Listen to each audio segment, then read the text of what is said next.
मैहर स्थित मां शारदा मंदिर परिसर से जुड़ा एक मामला इन दिनों चर्चा में है। कुछ लोगों द्वारा आरोप लगाया जा रहा है कि मंदिर परिसर में स्थित काल भैरव मंदिर और अन्य छोटे मंदिरों में वर्षों से कुछ पंडा पुजारी अवैध वसूली कर रहे हैं। आरोपों के अनुसार वर्ष 2024-25 में तत्कालीन जिला कलेक्टर अनुराग वर्मा ने संबंधित लोगों को मंदिर परिसर से निष्कासित करने की कार्यवाही की थी।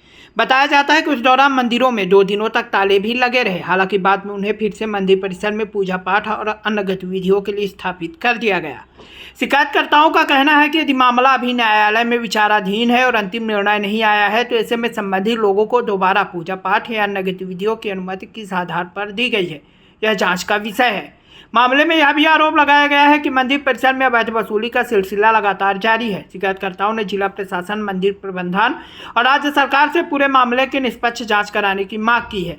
हालांकि इन आरोपों की स्वतंत्र रूप से पुष्टि नहीं हुई और संबंधित पक्षों का पक्ष सामने आना अभी बाकी है।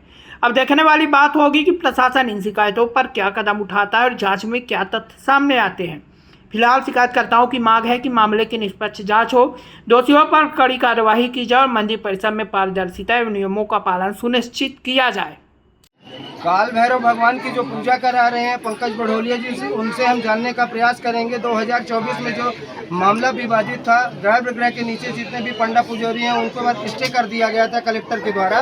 तो ये किस प्रकार से पूजा करा रहे हैं और ये पूरी प्रक्रिया में किसने इनको परमिशन दिया और यहाँ का पूरा मामला जो विवादित है इस पर हम जानकारी लेते हैं। 2024 में हमारा आदेश आया था 24 में हाई कोर्ट से आदेश आया था 2024 में कि आप मैडम भैया वो आपकी कार्रवाई करेंगे, फिर इसके बाद आप आइए। तो कलेक्टर जो है तो कलेक्टर मैडम ने क्या किया? कलेक्टर मैडम ने 1 साल हमारा केस चला, 1 साल। उस समय कलेक्टर कौन था? उस समय आपके पिछले मैडम के नाम पे रानी वाटर मैहर जिला बन चुका था। मैहर जिला शायद उस समय घोषणा। हाँ, तो क्या IAS ऑफिसर कलेक्टर मैडम बैठने लगी थी मैहर में? हमारा पहले केस सतना में चला था। सत्ता की किस बात का है भैया? स्टे बैठने का। हम पैतृक, हमारे पैतृक है ये मंदिर, हमारी ये सातवीं पीढ़ी है हम लोग। क्या राजशाही जमाना जाता है राज परिवार के द्वारा, मैहर राज परिवार के द्वारा क्या हमारे पास लिखित रूप से आपके पास आदेश है? बिल्कुल है। फिर राजशाही जब 1947 के बाद जब समाप्त तो हो गई, लोकतंत्र का जब जमाना आया, संविधान लागू हुआ, उसके बाद से क्या ये प्रक्रिया लगातार चल रही है? संविधान लागू हुआ, सब प्रक्रिया राजशाही में एक चीज लिखा गया था कि जो राजा के जमाने से चले आ रहे हैं वही विराजमान रहेंगे। बहुत बड़ी बात बता रहे हैं पंकज बढ़ोलिया जो काल भैरव भगवान के पुजारी हैं। उनका कहना है कि कलेक्टर के यहाँ से स्टे हो गया था, अपील में जाते हैं। कलेक्टर साहब सतना मैहर जब जिला बना तो जब रानी वाटर जब पहली IAS ऑफिसर आती है, ज्वाइन करती है और जब जिला बनने के बाद इनकी बात इन्होंने रखा और ये सामने जब ये मामला आता है तो रानी वाटर कलेक्टर मैडम ने स्टे कर दिया। फिर ये उच्च न्यायालय माननीय हाई कोर्ट अपील में जाते हैं और इन दिस कंडीशन आज केस चालू है, प्रोसेस में है प्रक्रिया पूरी और फैसला कुछ नहीं हुआ है। समझा जा सकता है कि सच्चाई क्या है। आप ये बताएं, प्रक्रिया चालू है और चालू है। स्टे भी है। स्टे किस बात का हुआ था? बैठने के लिए जो हमारा पैतृक है उस आधार पे हमारा स्टे दिया है। ये आपको परमिशन किसने दिया था? तो राजशाही के जमाने का राजशाही और 2001 में मध्य प्रदेश शासन ने हमको ऑथराइज किया। 2001 से आइए 2001 में मध्य प्रदेश शासन ने ऑथराइज हमको। आपके पास लीगल डॉक्यूमेंट है। यहाँ के जो गर्भगृह के पुजारी हैं पंकज बढ़ोलिया जी साफ कह रहे हैं कि मध्य प्रदेश शासन से इनको ऑथराइज किया गया है और ये पूजा करा सकते हैं, ऐसा इनका कहना है। लेकिन हाई कोर्ट में जो है मामला विचाराधीन है और मामला चल रहा है हाई कोर्ट में। प्रक्रिया जो पूरी है, जो अभी लास्ट हियरिंग कब थी, एक लास्ट सुनवाई कब थी?